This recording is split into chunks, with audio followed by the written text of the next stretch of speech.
first presentation of the good news about cancer. My name is Bailey O'Brien. I'm a stage 4 melanoma survivor. I have been free of cancer for just about 9 years. I'll be celebrating at the end of March this year. So the reason that I am doing this presentation is I hate cancer. I hate what it does to people's lives. I hate the suffering that goes on because of it. And I believe that it is truly, for the most part, a preventable disease. I'm grateful for my own cancer experience and the passion that it has led to in my life and the work that I get to do now. And I'm grateful for the chance to share this information with all of you. People need to know, with good news, there's always bad news. So people need to be aware of the bad things that bad habits create and the good things that good habits create. There is great hope. There is very, very good news for cancer prevention and healing. So like I said, cancer is preventable to a very large degree. And if you don't have cancer, you can stay that way. If you do have cancer, however, there are many things that you can do to heal.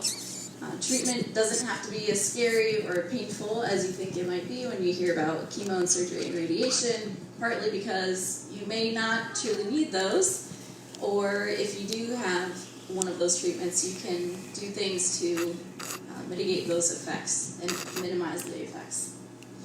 There are many, many stories of people who have healed from cancer, whether they have done a completely conventional approach or they've done something integrative or something completely natural. There are many stories that you can find online, in books, in documentaries of people who healed from cancer. So cancer is not a death sentence. Another great thing that I find more and more every day, there's research constantly coming out every day about cancer in peer-reviewed medical journals. I get an email daily about just cancer and melanoma. I have a limit of 20 articles per day because I can't take more, and it seems that there are more than that, but I'm just taking chunks of that information to make it manageable for myself and also for other people to understand. So like I said, with the good news about cancer, there's also bad news. One of my inspirations for doing this is a young man named Danny Forte. Oh, I thought you were going to say me. Robert, I'm sorry. Robert is a great inspiration. He's a great friend, and I'm so grateful for what you're doing, Robert. And Yolanda, the wonderful woman who gave birth to Robert. Just jokes. But Robert, you gotta watch out for Robert in Peekskill, New York. He's making moves to help people in this community to prevent disease and to live their best life possible. So thank you so much, Robert. So going back to Danny, he passed away recently. He was 16 years old. He had melanoma, and his mom, I spoke with his mom and his aunt, I think it was about a year ago, and just shared with them what he could do to maximize his chance of healing. He did immunotherapy treatments, and his mom, tried to feed him healthy foods, but sadly it wasn't enough. And so the reason I want to share that is that cancer is easier to prevent than it is to heal from it. I also had a friend who lost his mom to lung cancer and his dad to a heart attack.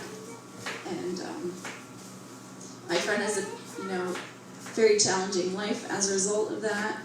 My dad's mom passed away of cancer, and people that I work with who become my friends they passed away as well. And up until recently, I was just doing cancer coaching part-time, but God led me to doing this full-time. And because of that, now I can not only help people who have cancer already, which is what I was doing when I was part-time, but also helping to prevent cancer now that I have full-time to be able to dedicate to this. So maybe, like me, you have people that you cared about who you lost, friends, family members, people who are going through cancer right now. It's not fun for any of us. And then also for myself, this is very personal because I had cancer, and just knowing that there are things that are preventable that people may even joke about, it's an emotional and personal thing for me. So I feel very passionate about it. There are also, if you know anyone who has had cancer and been through treatment, you may be aware of side effects. People could, if they get surgery on their intestines, they could end up with a colostomy, a bag. They can't go to the bathroom the normal way. If you get a hysterectomy, removing the female reproductive organs, then you put yourself at greater risk of having high cholesterol levels. You can get heart problems from chemotherapy if you, for example, have breast cancer. Even if you have radiation to the intestines, a major long-term side effect, it messes with your gut and it destroys it, and death is a known risk factor for it even 5 to 10 years later. So the side effects can be long-lasting. You can get neuropathy from chemotherapy, an increased risk of developing other cancers from chemotherapy. You can become infertile, and the list goes on, but I didn't want to, focus too much on the bad things. But if you want to know more, you can ask me. Another thing to note is that the standard of care is not the only way. You have a choice of what treatment you follow. If you get a cancer diagnosis, even oncologists would not necessarily get the treatments that they administer to people. At a meeting about clinical practice guidelines in 1997, about 60 oncologists and hematologists completed a survey, and 64.5% of them said they would take chemotherapy for non-small cell lung cancer, and 33% of other doctors, including radiation oncologists, said they would take chemotherapy. So that means that a significant chunk of those doctors would not even take the chemotherapy that they were recommending. There was another study which showed that 17% of medical oncologists said they would take chemotherapy for bone metastases, and another 17% said they would undergo radiation to the spine in addition to chemotherapy, for a total of 34%. And so I have the reference in the presentation, and for anyone who wants it, I'd be happy to email you the slides for this presentation. When we talk about genetics, you may have heard or believe that cancer is largely genetic, or there's a major component of genetics in the development of cancer. But a doctor who works at MD Anderson Cancer Center, probably the leading cancer hospital in the United States and in the world, he wrote an article which says, or co-authored an article called "Cancer is a Preventable Disease That Requires Major Lifestyle Changes." And he said that genetics are reported to only account for 5 to 10% of cancer. 5 to 10%. Here's a quote from an article called "Cancer Chemoprevention: Classic and Epigenetic Mechanisms Inhibiting Tumorigenesis." What have we learned so far? So basically talking about how your diet, lifestyle, environment affect your genes. That's called epigenetics. And it said that... Hold up, I think you should repeat that one more time. Repeat it one more time, Robert says. About, the definition of epigenetics? Okay, so You said the diet and everything. yeah. The environment dictates that. Yeah. So we can be born with genes that could put us at greater risk of cancer, but the body is so amazing. It can change even with different electrical potentials, like or gradients, and the things that we think, the things that we eat, the things that we do when we exercise or not, environmental factors such as breathing in exhaust cars, even the chemicals from new clothing. These can affect or switch on or off these oncogenes, or genes that either promote cancer or prevent cancer. Just because you may have the genetic disposition to it doesn't necessarily mean you're going to get it. Right. But the lifestyle will dictate whether or not that actually turns on those genes activated. Active. Yes, absolutely. So your genes don't determine your outcome. Lifestyle does. Okay, so patients have conditions that make them prone to tumorigenesis or the production of tumors, either through genetic background and family patterns. Family patterns, that's not genes. That's what does your family eat, drink, and do. Like, do you live the same lifestyle as your family? Because that can, you think that, okay, my aunt, my uncle, my grandma, my grandpa, my dad, my sister, they all got cancer, so I'm going to get cancer. But is it really because of your genes, or is it because you all have the same lifestyle? Whatever my mom cooked, that's yes. what I cook. Whatever her mom cooked, that's just it's culture. Yeah, absolutely. Okay, environmental exposition of some type, lifestyle choices, and the existence of pre-malignant lesions or cancer-promoting infections, making prevention a demand if there is a way to do it. So it's your genes and your lifestyle and environment. Again, genes don't determine your outcome. There's an interesting study which showed that people who migrated, they went from one country to another, their health outcome was predicted by the country that they traveled to. So, for example, people come to the U.S. from, let's say, Japan, they get sicker because they have adopted the diet and lifestyle of Americans. All right, again, lifestyle and environment account for 90 to 95% of our most chronic illnesses, so not just cancer, but heart disease, diabetes, hypertension. These are all affected by our lifestyle and environment. And there have been multiple twins studies, but one on identical twins and breast cancer found only 20% of the cancer incidence to be related to their genes. 20%.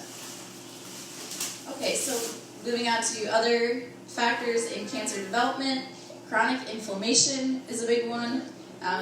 I forgot to bring that book, but there's a book called Inflammation Nation by Dr. Sunil Pine.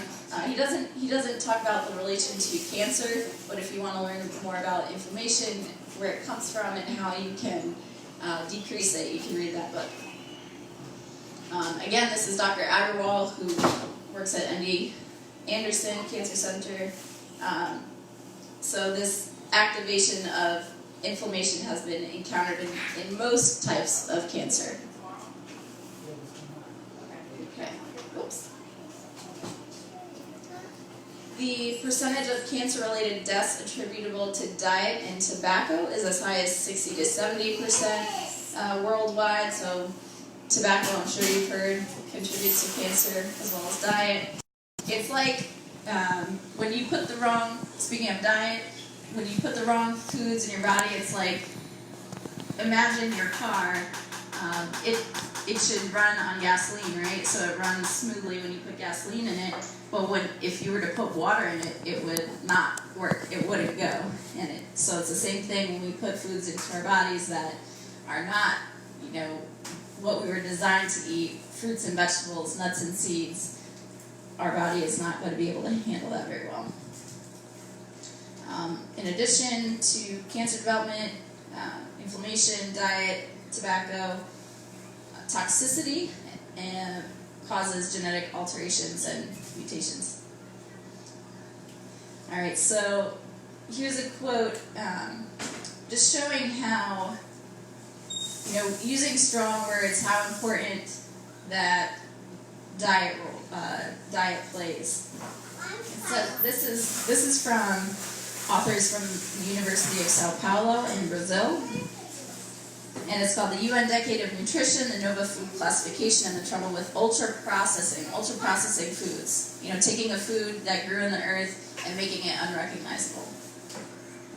The evidence so far shows that displacement of minimally processed foods and freshly prepared dishes and meals by ultra-processed products is associated with unhealthy dietary nutrient profiles and several diet-related non-communicable diseases, including cancer. Ultra-processed products are also troublesome from social, cultural, economic, political, and environmental points of view, so it affects not just our health, but our whole lives. We conclude that the ever-increasing production and consumption of these products is a world crisis to be confronted, checked, and reversed as part of the work of the UN Sustainable Development Goals and its Decade of Nutrition. So these are scientists from a well-known university in Brazil who believe strongly that this is indeed a crisis. Foods, you get more and more processed foods on the shelves of grocery stores, and that is Hold up. We got a testimony. Oh. She said she's been juicing lately. Oh. Yeah. Would you like to share? Just something real quick. Okay. I'm kind of putting on the spot, but We're on Facebook Live. Do you want to share? Yes. I've been juicing and my lifestyle, and then You've been doing what? juicing, Okay. and then eating healthy, using morning, and then he came to my mind. And I just want to say that you are a great inspiration because you've been doing this I know you've been doing this for a long time. And then also, thank you for sharing your presentation with your community and Pittsburgh community. Thank you so much. But this is a perfect example of someone who's saying that, they changed it up. They actually feel the difference. Yeah. And you feel better? Yeah. Yes. 100%. Wow. 100% better. Yeah. Wonderful. Thank you so much for Sorry sharing. about that. We were on the spot. I know you were going to say that. Okay, other things that can contribute to cancer development are heavy metals, and that includes mercury fillings in your teeth, and heavy metals in your water, mitogens, physiological stress, so stress on your body, gamma radiation, which can come from, if you get radiation, whether you're getting a scan done or it's actually part of your treatment.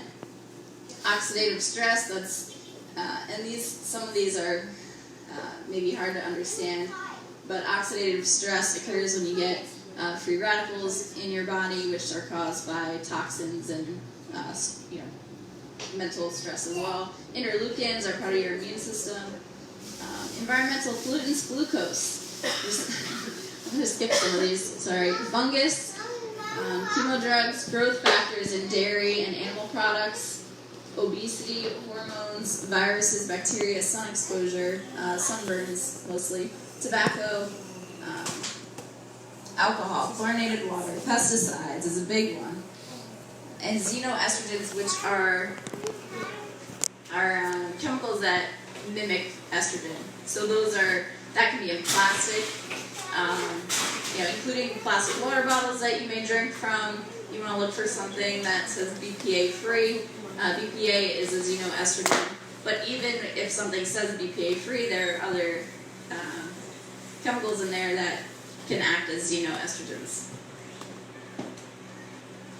Okay, another big factor to cancer development is stress.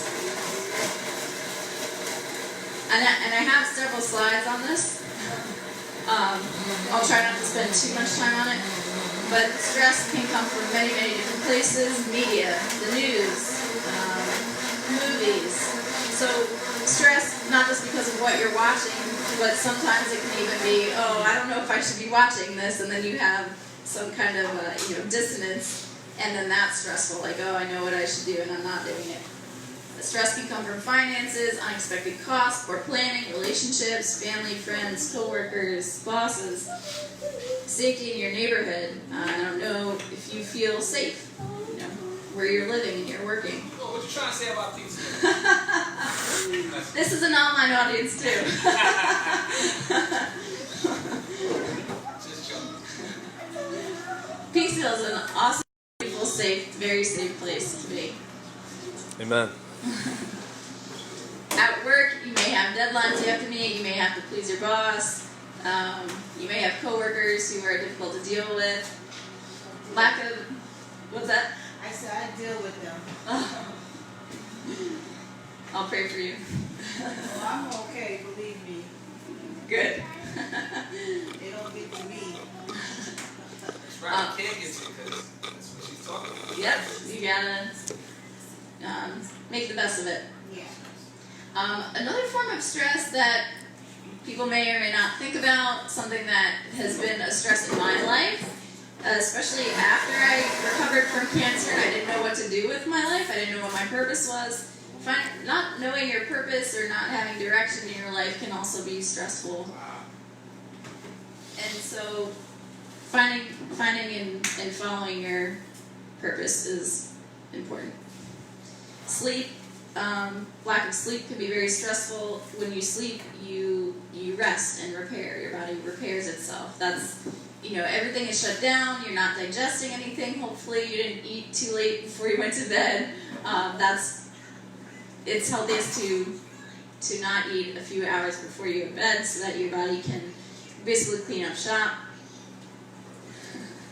And then if you're not sleeping enough, then maybe grouchier, like I get.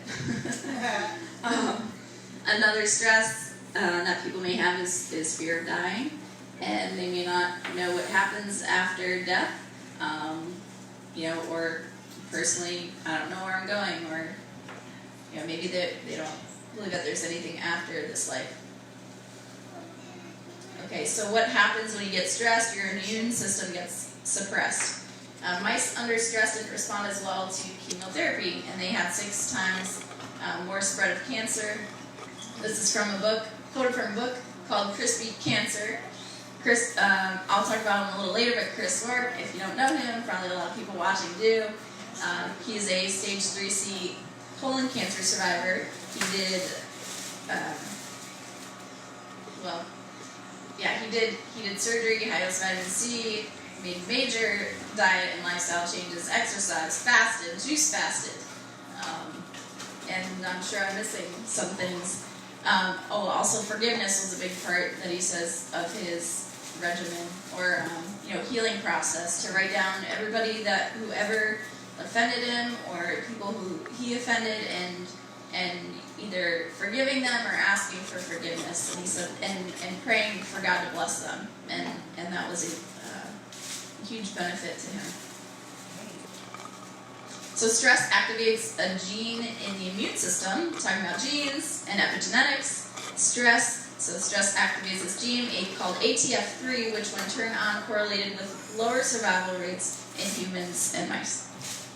There was a study in the New England Journal of Medicine in 1991 studying people who got nasal sprays, either of saline solution or a cold virus.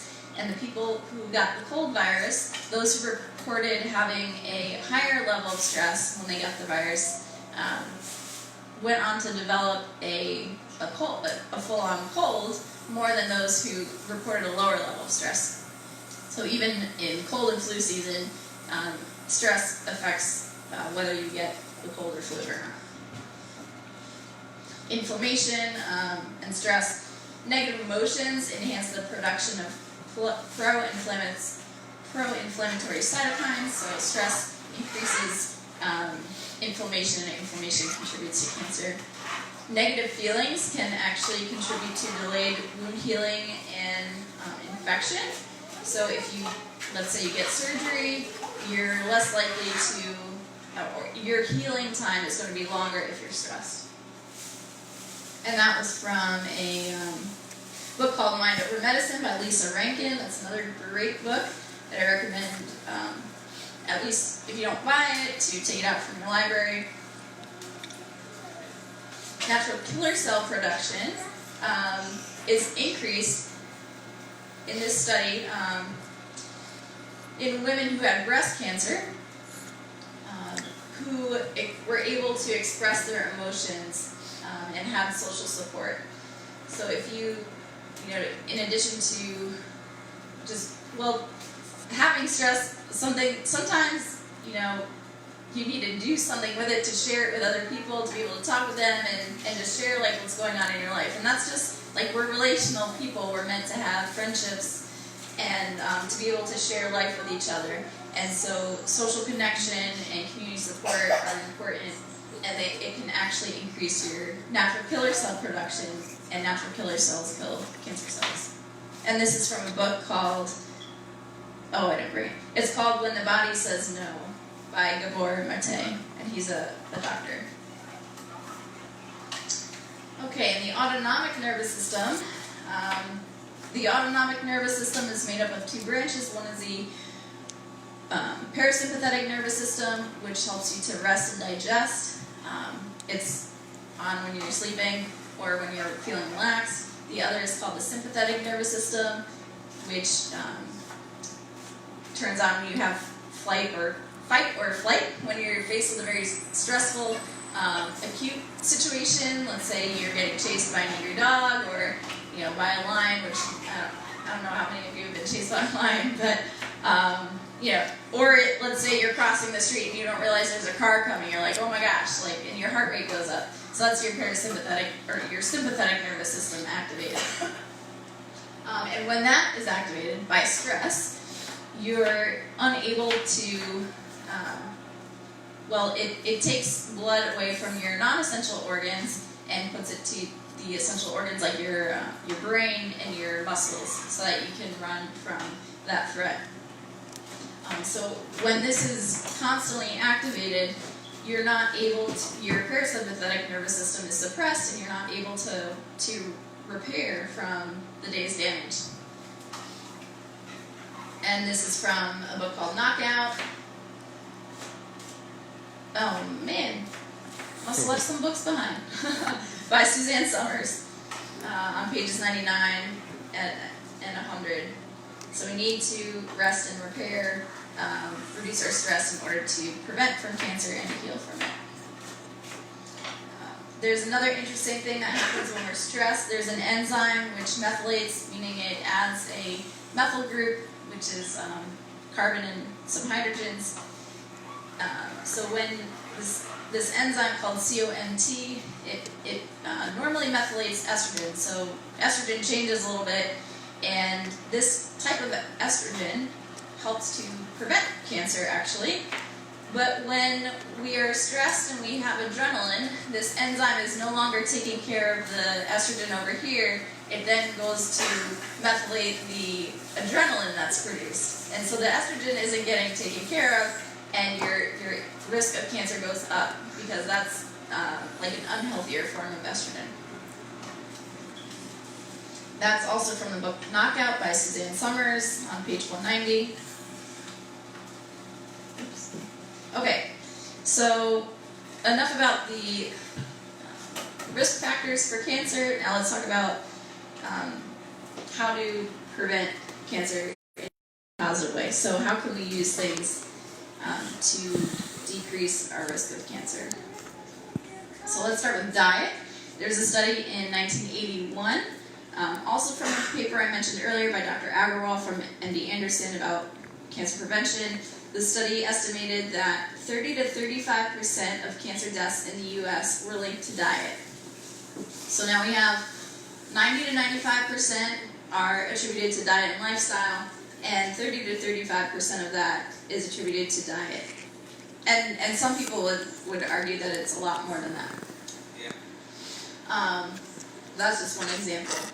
And so if you look at the healthiest populations in the world, Dan Buettner did a project with National Geographic called the Blue Zones. He traveled to different places around the world. I believe there were 5 of them, where he learned about the communities that had the highest number of centenarians, people who lived 100 years or older, and what their diet and their lifestyle was like.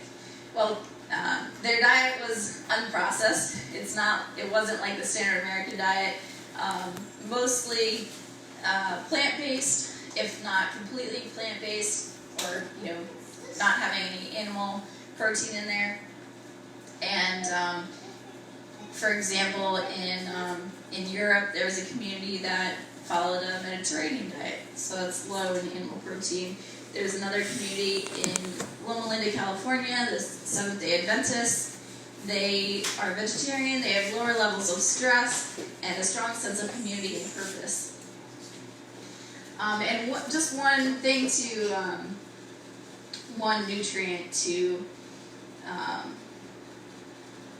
highlight is called sulforaphane. It's an antioxidant which helps your body to like when if you think about fats and nuts, for example, nuts go rancid because they oxidize, so you want to eat fresh nuts, but that's also just a chemical reaction that happens when fats get exposed to oxygen. They become toxic in your body. So sulforaphane, which is found in cruciferous vegetables, has been shown to both prevent and to heal from cancer or destroy cancer cells. And I searched for sulforaphane and melanoma recently and found dozens of articles, and so many that I just stopped counting after about 20. I shared it on my Facebook page if you are watching and want to go there and check it out pretty recently.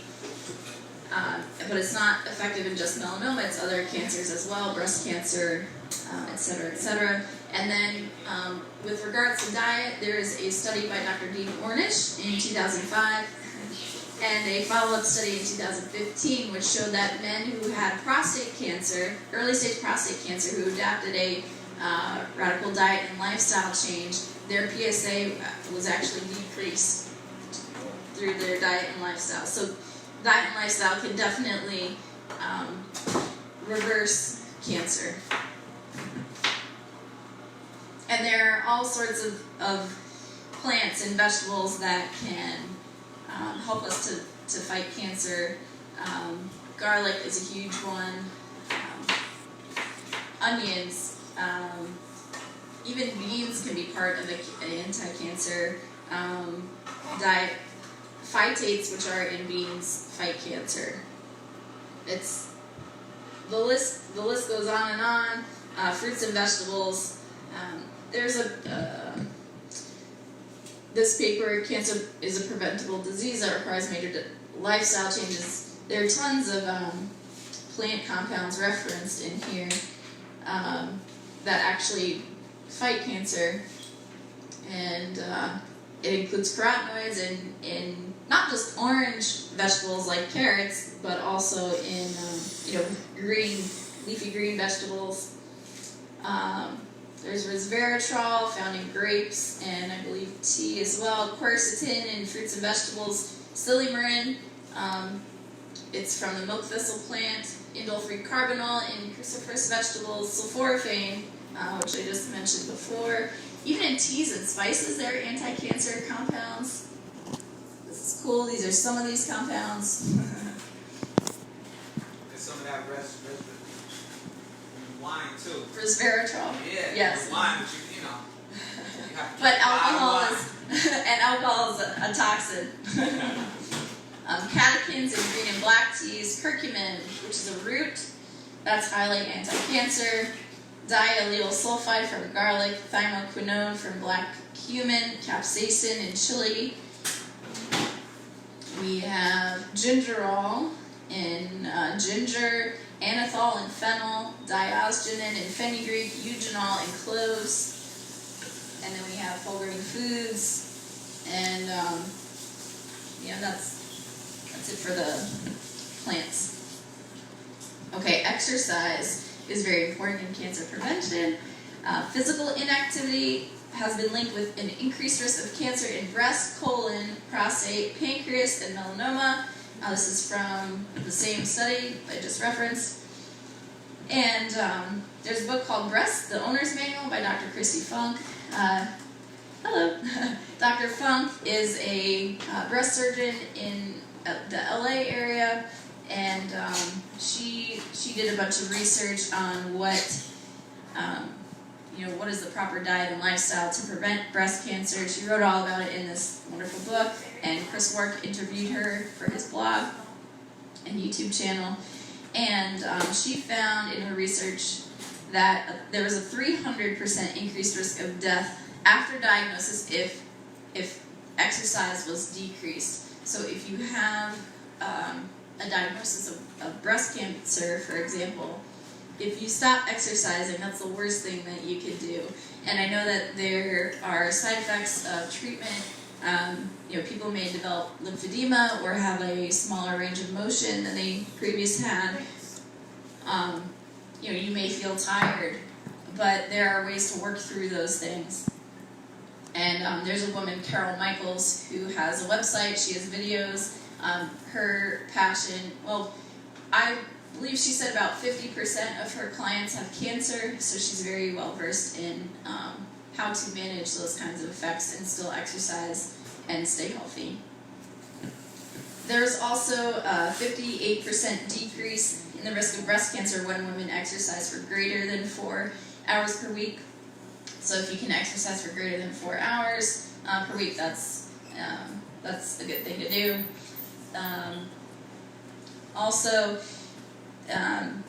There are recommendations, I believe it was the National Institute for Health, which suggests 30 minutes of aerobic physical activity every day for adults. For kids, it's more. It's 60 minutes at least for kids to exercise moderate aerobic activity. For people who are older, basically just start where you are and try to work your way up, from where you're at. And of course, weight-bearing exercise is great because that helps to maintain your bone mass, especially if you're getting something like breast cancer treatment where they might be trying to suppress or do hormone treatment. People are at increased risk for osteoporosis and bone fractures. Okay, so let's say, regardless of all that we've talked about, maybe you've done some of these preventive measures, maybe you haven't. Worst case scenario, you get cancer. So what do you do now? And how do you talk to your doctor about it? Well, there are things that your doctor, using the example before of doctors not following the same treatments that they recommend all the time, they may not tell you that you have another option. Like, you don't have to do what legally they can't say, this is the information and you can take it or leave it. Of course, you are the owner of your body. God is the owner, but you have control over what you do with your body, and your doctor works for you. You don't work for your doctor. They don't. They don't work for you. They should. Some people. Right. Some people may feel like they have to please their doctor, and I understand that completely. And I used to never ask doctors any questions, and even when my grandma was taking me to my interferon treatments, she would ask the doctor a ton of questions, and I was like, Grandma, shh, don't bother the doctor. But that's what you would, I was what you would consider a compliant patient who just, basically took everything you said and went with it. But what you should be is, autonomous, doing your own research, and you being the one who's taking ownership of your treatment and being responsible.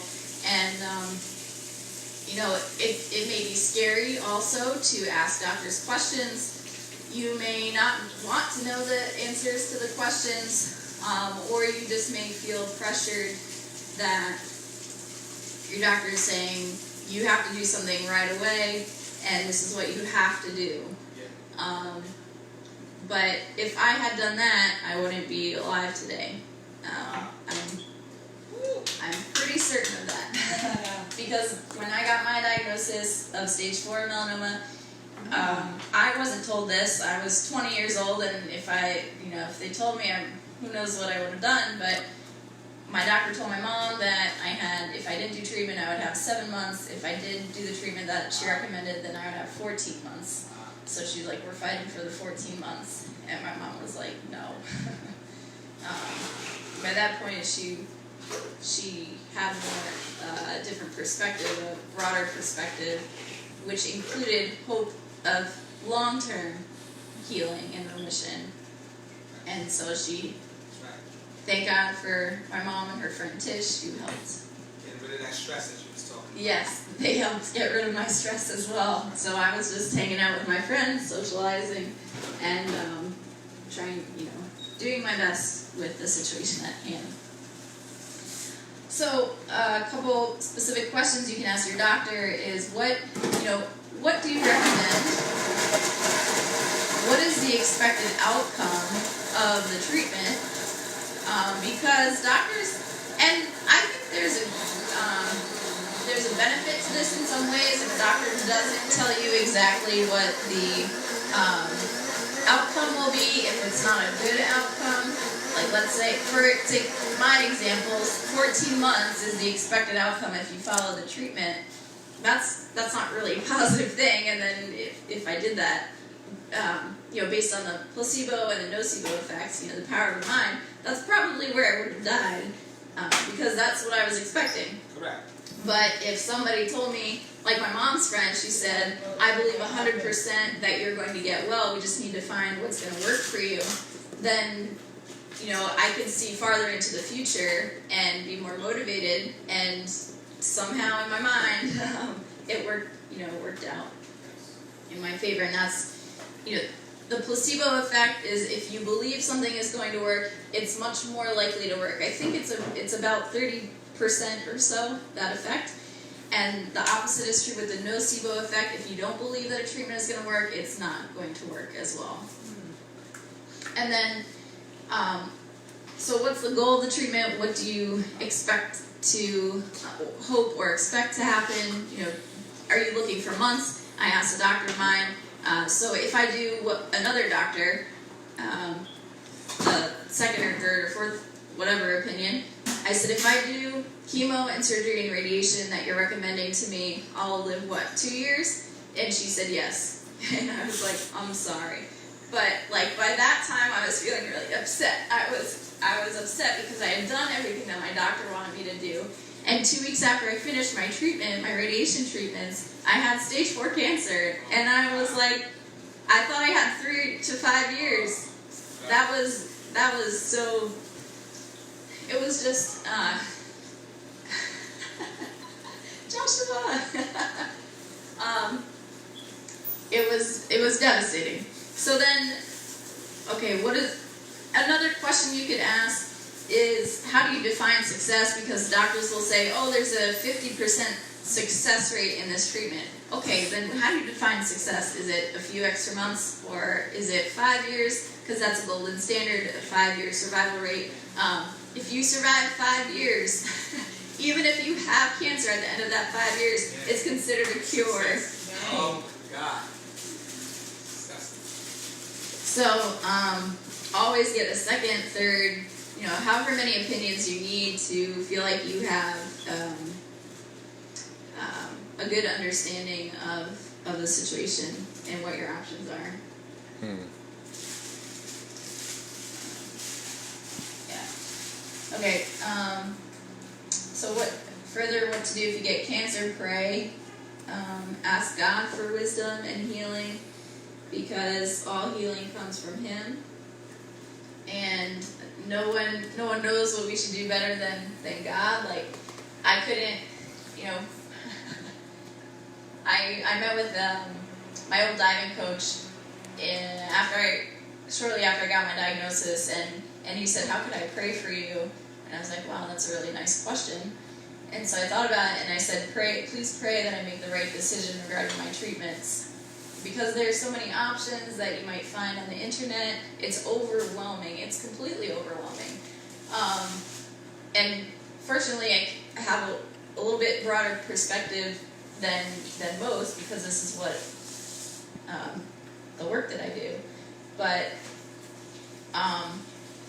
God is the one who knows why you have cancer and what you need to do to get rid of it if that's in the plan for your life.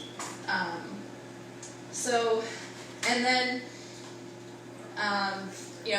next to God, you are the one who knows best. And I'm not saying to, just keep it between you and God what you're going to do about your treatment, but seeking advice or perspectives from your doctors and from people who have healed. What do you think made you heal? And resources like Radical Remission, this wonderful book by Dr. Kelly Turner. She interviewed over 1,000 survivors of cancer, literally interviewed them, sat with them face to face, and talked to them. Oops. And she found 9 key factors that were critical common in their cancer healing experience. And she's actually coming out with a new book called Radical Hope, and it has 10 key factors of people who overcame either cancer or another quote-unquote terminal illness. And so I'm actually going to be in that book. So if you want to read more about my story, you can read it there. There's also, and in March, there's a docuseries airing with people who are in the book and other experts, discussing why these people may have healed. So that's a really good, encouraging book. So I'll just read you the list of things that most patients did. They radically changed their diet. They took, radical meaning not just, okay, I'm going to eat a couple more servings of fruits and vegetables per day, or I'll only eat ice cream once a week instead of every day. It was like, no, everything out. Only the good, healthy, health-promoting foods I'm going to eat from now on, or at least until I'm a couple years out. And I found that it's really scary that people who have healed from cancer, for example, there was a woman, I believe she had stage 3 melanoma. She did the Gerson diet, which is a radical diet change. 13 fresh vegetable juices per day, maybe she did around 3 coffee enemas per day to detox her liver and her body. And she was in remission for several years, and then she said she went on a cruise and ate the food there, and then kind of just sunk back into that diet, and she had a recurrence of her melanoma. And I've seen that in other people as well who I follow on Facebook with various types of cancer. There was a woman who I worked with for a period of time who had breast cancer, and she would go to a cancer clinic, over and over again, and she did better when she was there because her diet was different. She was getting additional, complementary treatments, and then when she went home, she reversed.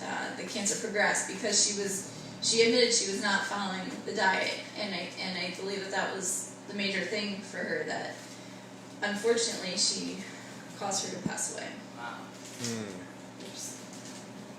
Taking control of your health, we talked about that before with talking to your doctor.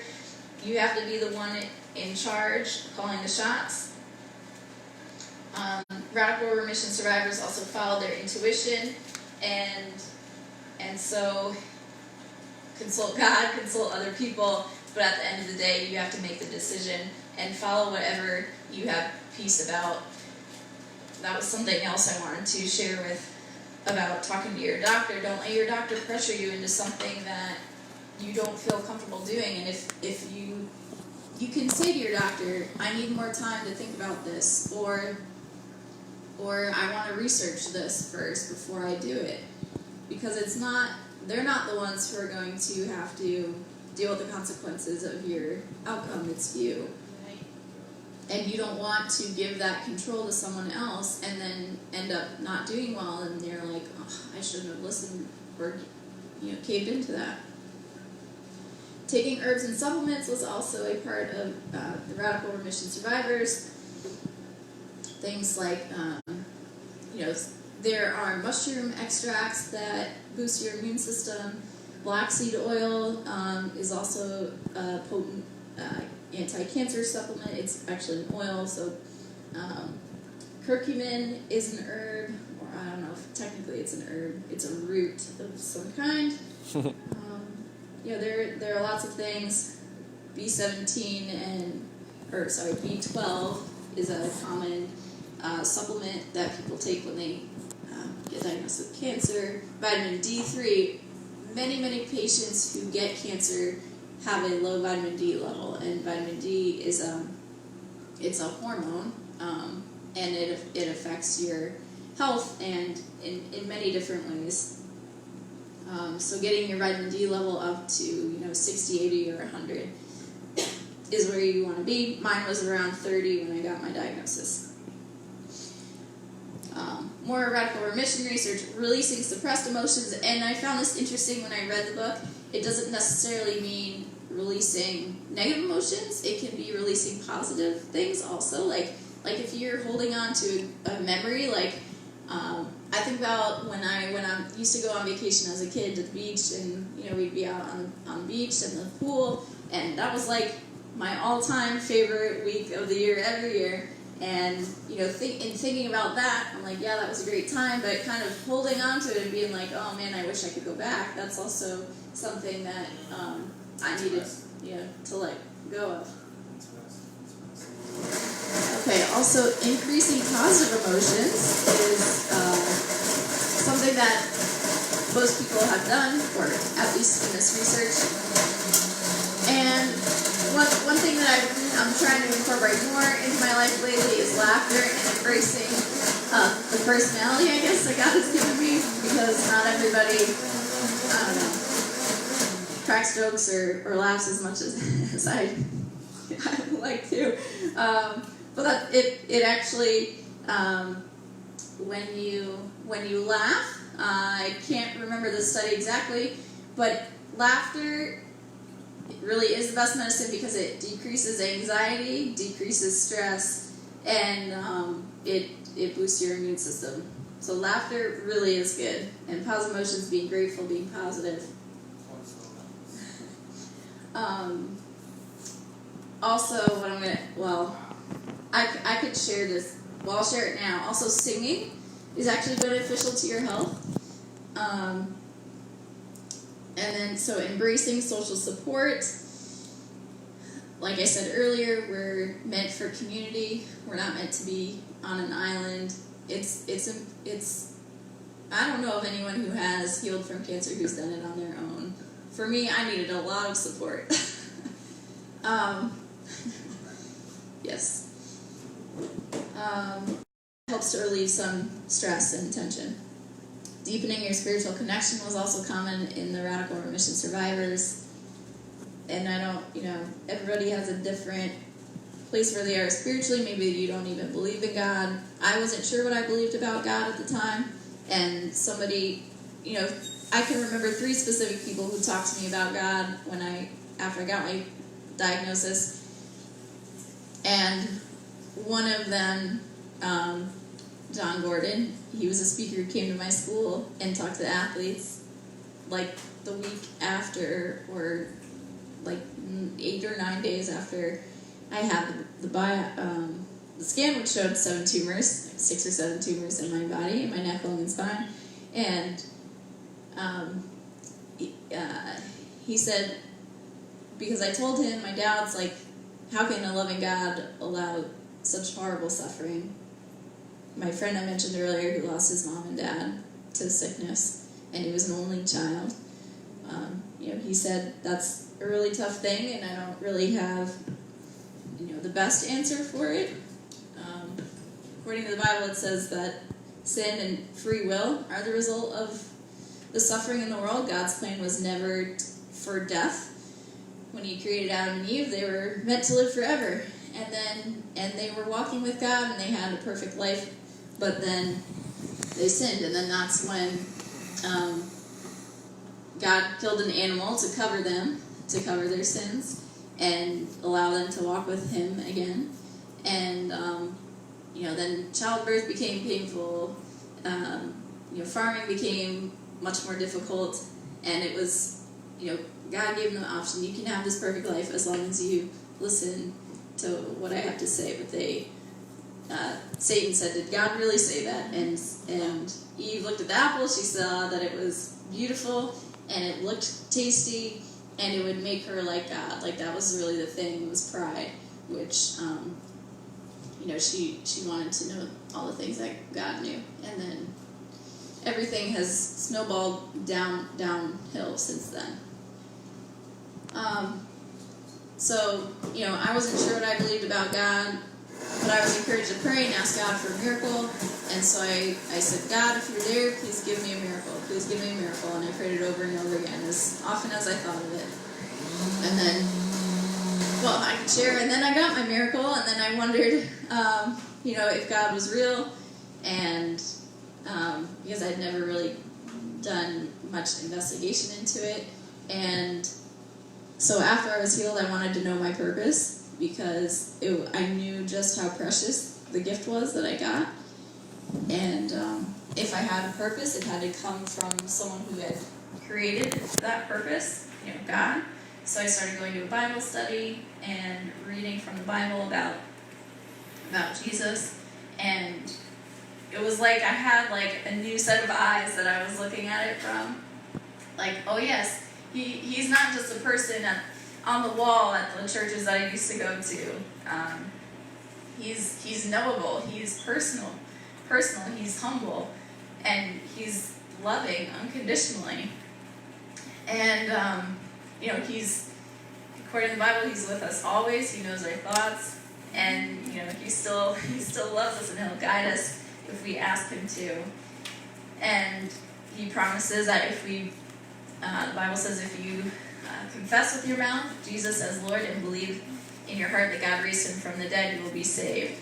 You'll be saved from the consequences of sin, which is death and spiritual separation from God forever, in a place that nobody likes to talk about. Even, myself, when I was confronted with this, hell, because I had someone who said, if you, we're hopeful that you're going to get well, but let's say you don't, and worst case scenario, you die.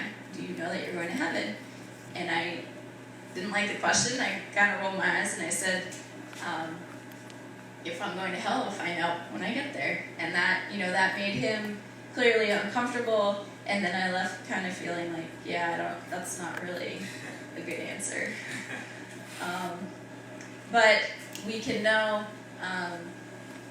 John 3:16, almost everybody, a lot of people know this verse, for God so loved the world, separated from them, but he gave his only begotten Son, Jesus, that whoever believes in him shall not die, or shall not perish, but have everlasting life. So it's just faith. And I don't want to get too preachy, so I'm going to keep going on. But we can know for certain that we're going to heaven if we have faith in Jesus, because the Bible says so. The last factor here in radical remission survivors, I think, should be, at the top of the list, but it's having strong reasons for living. Because if you don't have strong reasons to live, you're not going to do any of the other things that, are included on this list. It all trickles down from your motivation to live. Like, if you have cancer, do you really want to live? Are you willing to make all the changes that need to be made? Because cancer is not a result of one, it's usually not just from one thing. It's from a multitude of factors. And all of them should be addressed to give you your best shot at healing. So some uplifting healing stories. The first one is mine. The one on the left is from me when I believe my first surgery in 2010. I had a recurrence behind my jaw. I had a tumor here. And I guess I was just being funny. My grandma had given me this pillow for my hospital stay, and there was a little ladder with a ledge, which I think said not to use it, but I went up there and waved hello, kind of like such pretty. So I went from sickness to having this change in my mindset and my perspective and my approach to healing cancer. So the middle picture is what my diet was like. when I was going through cancer, and that's like a fancy spread that I did not do every day. That was, I did go to a clinic in Mexico for 3 weeks, which if I was diagnosed with cancer again, I don't know if I would do that. I would probably, do something at home first and see how that goes before I go away. But yes, that was, I had soup for lunch and dinner every day, Hippocrates soup. I didn't really prepare a salad or extra veggies for myself, but I did have, fruit for snacks like an apple, and I had a lot of vegetable juice. I had 6 carrot apple juices per day, 6 green juices per day, and an orange juice every morning with breakfast. And so that took a long time. It was about 2.5 hours of prep every day. But, and I was tired too from the other treatments that I was getting. I got Coley's toxins injections, and that's actually a common factor in cancer survivors in something called the Spontaneous Remission Project. Fevers, infections, and Coley's toxins, which is like a manufactured fever that you inject the toxins into your body. You can directly inject it into your tumor. And if you get a fever, that stimulates an immune response, and then you can, heal that way. Not everybody needs to do that, and it doesn't work for everybody, but that's something that's part of my story. And then, so I think that's the major thing: diet, detox. I took supplements. Started praying for a miracle, and I did Laetrile also, which is a B17, which comes from, it's a plant source, comes from apricot kernels, or it's in other seeds as well, but that's the major source that people get it from, which has a cyanide, I think it's called NAD, in it, or attached to the molecule, and then there's an enzyme that breaks the bond between the cyanide and the rest of the molecule, and the cyanide kills the cancer cells. I also had an autologous vaccine made from my own blood, so I multiplied my white blood cells, and I had those re-injected once a week for 13 weeks. And by the grace of God, after 10 weeks after I got my diagnosis, I had a scan the day before 2 days before my 21st birthday, and I got the scan the next day, and my doctor said that everything was gone. There was nothing left.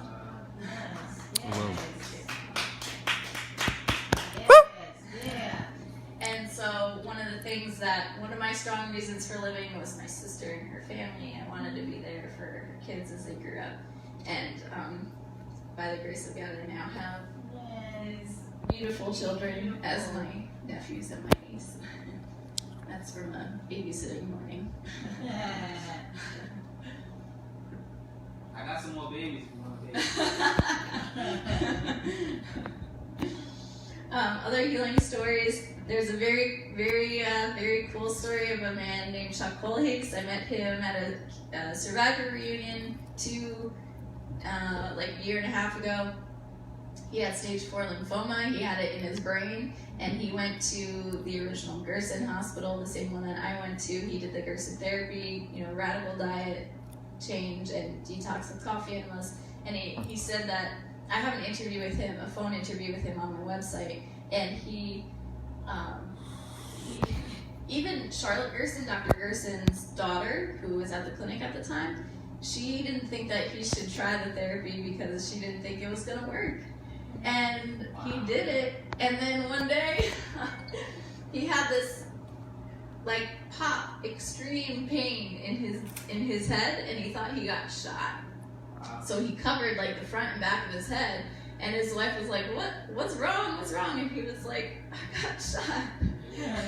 And he eventually took his hands off, and he wasn't bleeding anywhere. And what happened was the cancer had, I guess, exploded it to some degree in his brain, and he eventually fully recovered, and he is still alive. 40 years later. Wow. So stage 4 lymphoma survivor who did the Gerson therapy. He has an amazing story. He's also a nice guy. Carl O'Helvey, he unfortunately he recently passed away in December, but he survived he was cancer free for about 39 years. He was the oldest or the longest living, I don't know how you say it, but he was the longest living lung cancer survivor at the time. He did a vegan diet, he took high doses of pancreatic enzymes, which circulate through your blood when you're not digesting food, and they can actually the theory is that they digest the protein layer of cancer cells, which render them vulnerable to your immune system. And there's a Dr. Nicholas Gonzalez who used high doses of pancreatic enzymes in his cancer patients. His partner, Dr. Linda Isaacs, still does that. She was in New York, now she's in Austin, Texas. And before them, there was Dr.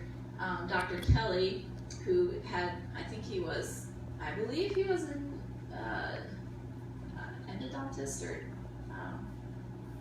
working with people's teeth. And he got pancreatic cancer, and he changed, depending on the diet changes he made, he could feel his pancreatic cancer grow or shrink. So he came up with an individualized diet. He had high doses of pancreatic enzymes and also coffee in those to help with the detoxification process, which is essential when you have a lot of cancer dying off. Your body can become very toxic and sick, and so the coffee enemas were essential to Dr. Kelly's practice and also Dr. Gerson's practice. And the coffee enemas in Dr. Gerson's practice also, he found very beneficial to decreasing pain in his patients. Yes. So, also Carl Laetrile, which I mentioned before that I got, B17, faith and optimism, positive mental state. Chris Work, I mentioned before, he had stage 3C colon cancer, did surgery, every vitamin C, diet, forgiveness, exercise, fasting. Evelise Page is another colon cancer survivor. She had stage 4 colon cancer, which metastasized to her liver, and her dad died at the age that her dad died of colon cancer at the same age that she was diagnosed. And, she was afraid she was going to have the same outcome as her dad, but she prayed a lot and focused on scriptures about healing, and so she changed her diet as well. She also injections, which are similar, interestingly enough, to Coley's toxins. The toxins, it's like, rather than a bacterial toxin, it's a plant toxin, but they're similar. And you have typically a weaker reaction with mistletoe injections than Coley's toxins injections, but the idea is the same. It activates your immune system to seek out and destroy the cancer cells. She also, I think, did some homeopathy as well, but she's over 10 years in remission now, and she founded an organization called Believe Big, which and they're expanding. It's really exciting what's going on with them. They're creating a wellness center in Colorado, where people can, it's like a one-stop shop for physical, emotional healing, and where they can get mistletoe injections as well. Yeah, so keep an eye out for them.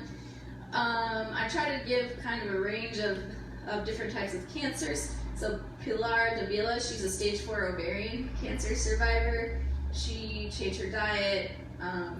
She detoxed with coffee enemas, and she also used a machine that pulses electromagnetic frequency. And so she had ovarian cancer, so she held it over her abdomen, and believes that was a big part of her healing. And there are also peer-reviewed studies about how it works, and it's interesting too, because there's also a machine called the Rife machine, which it has a similar technique where you adjust the frequency to target certain cancers or bacteria. Bacteria, viruses, fungi, those can contribute to cancer. And so people have healed using a Rife machine as well. Annie Brandt is a stage 4 breast cancer survivor. She founded I think it's bestanswersforcancer.org. She had brain metastases as well, and she did addressed healing in her body, in her mind, and her spirit. And she also had low-dose chemotherapy. So I don't exclude certain conventional treatments from treatment. I believe sometimes they are necessary to kind of, you can have a healthy body, but if you have a healthy body, you can have a healthy cancer as well. So you need to find a way to damage the cancer and, find a way for the immune system to eliminate it after that. Okay, so if you, whether you do or don't have cancer, one thing that I encourage everyone to think about is your why. Like, what is your why for staying healthy and for being around? And how long do you want to be around for? Do you want to live to be 100? Do you want to live to see your kids, graduate high school or get married or have their own kids? Do you have a passion to see a certain change in the world? Do you want to be there for your family? For everybody, it's different. And they're really important to remember when we're going through difficult times, because we may be tempted to give up and give in to social pressures, or there's a multitude of reasons. Financial stress, because healing is not it can be expensive.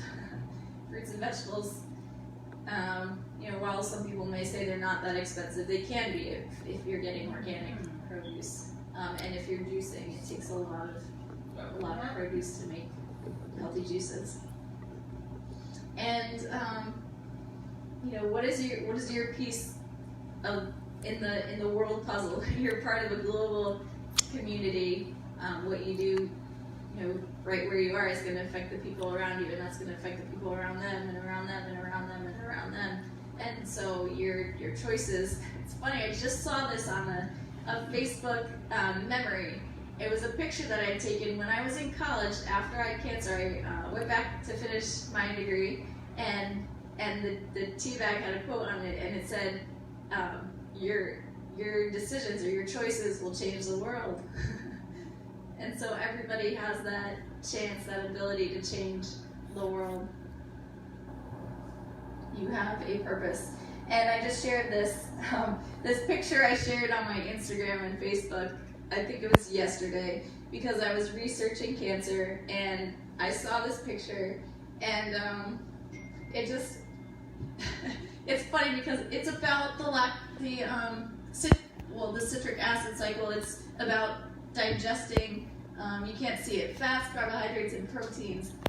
There are all these processes, these things that go on to change, your smoothie or your juice from, let's say you have spinach, you have a tiny bit of fat over here, you have mostly carbs, and you have a tiny bit of protein. And all these things need to come together and happen just so.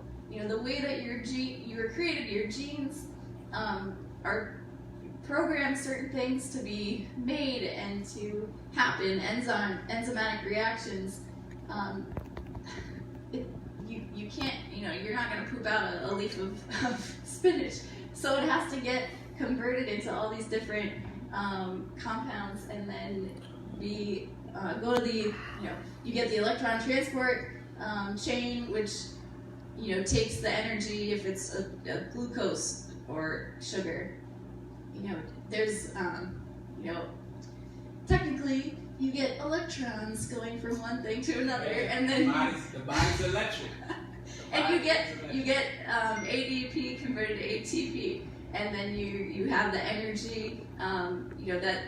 This happens in the mitochondria. So if your mitochondria are all clogged up, you're not going to be able to produce the energy. Your food isn't going to be as effective, and of course food is part of the problem and the solution, but it's just amazing to me, and I just see God's hand in all of this, his creation, and just how, in the Bible, in Psalm 139, for you formed me in my inward parts, you wove me in my mother's womb. I will give thanks to you, for I am fearfully and wonderfully made. Wonderful are your works, and my soul knows it very well. My frame was not hidden from you when I was made in secret and skillfully wrought in the depths of the earth. Your eyes have seen my unformed substance. In your book were all written the days that were ordained for me, when as yet there was not one of them. So you all are a miracle. The way that you were made and the way that your body works, the fact that we're all breathing right now, that's a miracle. You can't have one part missing and stay alive. They're all dependent on each other. And so they were all, you can't get something, I forget which law of thermodynamics it is, the second or the third, but the universe tends to move from order to disorder. So you can't get this order from disorder. There was a creation process, and so, just that to say that God has a purpose for everyone, for you, and for me, and I just think that's really special, and I hope that is, encouraging and also gives you motivation to live, because God loves us so much, and he has really good plans, amazing plans for us that no eye has seen, nor ear heard all the plans that he has for those who love him. And so healing is not about perfection, it's about progress. We all start from somewhere. For some people, we start way down here. For other people, you're already standing upright. But, like you, I struggle with a healthy diet and lifestyle. It's, it was easier for me when I had cancer, because there was it was crystal clear what I was and was not going to eat. Like Chris Work says, I think in his book, he says, 100% is easy, 99% is hard, because it's a slippery slope. Once you give in here, then maybe you'll give in a little bit more the next day and the next day, and Oreos. It's vegan. Yeah, right, so one Oreo can turn into a whole tray it's sweet. of Oreos, and then you get into this lifestyle where, like the study I referenced earlier, it says replacing whole foods with processed and ultra-processed foods. One Oreo is not going to kill you, but, add it up over time. It really does add up. You will be surprised how much refined sugar is in one Oreo. I don't know how much it is, but I know it's a surprising amount. I do. How much is it, Robert? Oh, too much. Take the cream out of it. Yeah. The cookie. So, make your decision now. What are you going to stick with? And when you have family or friends coming over, you go over to someone else's house and they have foods that you don't usually eat, will you have some? Will you just, let yourself go, or will you have nothing? Decide ahead of time. Make a plan and stick with your plan. So, what is one step, one commitment you can make today to be healthier than you were yesterday? Or let's say you have a goal of somewhere you want to reach in the future. You can break that up into smaller goals. That makes it easier. For me, I felt completely overwhelmed when I first started healing, or my cancer, going into a more holistic routine. I went to the hospital in Mexico, and I was like, okay, I know that my diet's gonna be very, very different, and I'm not gonna like it. I know I'm also gonna be doing this detox and these treatments. And then when I got there, they had natural shampoo and natural toothpaste, and I was like, what are you kidding me? I've got to change my shampoo now, and I can't have fluoride in my toothpaste? Oh my gosh. So, You didn't even know that part. Yes. But you know, eventually Wow. I did change my toothpaste and my shampoo, and now I changed the dish detergent that I use. I changed my laundry detergent. I changed my deodorant. I make my own deodorant now. Hopefully, I've heard I don't stink. So, coconut oil and essential oils. That's and you could add like baking soda to it. But yes, so it can be overwhelming, but don't let yourself become overwhelmed. Just take what you can and go with that, and then when you get a hold of that, you can take another step when you feel like, okay, like I know I need to do this and I think now's the time. Then you can take that next step and keep going and going. So I'm so thankful. This was a longer presentation than I expected, but I'm thankful for the company, and for those who are watching, thank you so much for spending your afternoon with me. And I would love to stay in touch. If there's anything that I can do to help you, please let me know. I have my website with a lot of resources that I add to daily. I was just updating my cancer doctors and clinics page yesterday, but I have a friend who has a website called healnavigator.com if you want to find doctors, whether it's in the US or Mexico or Germany. They're doctors in the world. Some people want to go away for treatment. And there are just a lot of resources on my website that I encourage people to explore, or if you need help, finding some certain thing, you can ask me. I have email newsletters that you can sign up for on my website, BaileyO'Brien.com. If you scroll down a bit and go to the juicing guide, that's how you can subscribe, or you can just, if you don't want the juicing guide, just email me and say, hey, I want to be on your email newsletter. I'm also on Facebook and Instagram. Right now, you can see I'm on Facebook, Instagram, and it's Bailey O'Brien 330. My email is contact@BaileyO'Brien.com, and my phone number, if you would like it, 914-262-8845. And that's about it. So thank you again, and may God bless you and your health journey. Talk to you soon.